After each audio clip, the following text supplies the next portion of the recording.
திருவள்ளூர் மாவட்டம் சோழவரம் ஒன்றியம் ஆசிய தேசிய நெடுஞ்சாலை சென்னையிலிருந்து கல்கத்தா வரை செல்லும் சாலையில் சர்வீஸ் சாலையில் 2 நாட்களுக்கு முன்பு பெய்த மழையால் தற்போது குளம் போன்று தேங்கி நிற்கின்றன.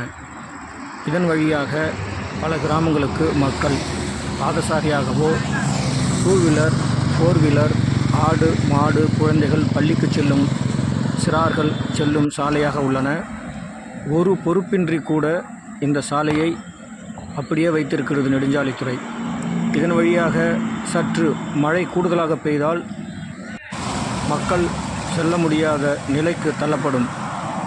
அவரவர் அங்கங்கே நின்று விடுவார்கள். அடிப்படை இயல்பான வேலை கூட நடைபெறாது.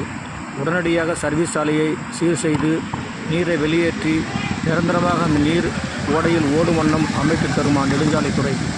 இதற்கெல்லாம் சேர்த்து தான் டோல்கேட்டில் பணத்தை பெறுகிறார்கள். ஆனால் பராமரிப்பின்றி இந்த சாலை உள்ளது.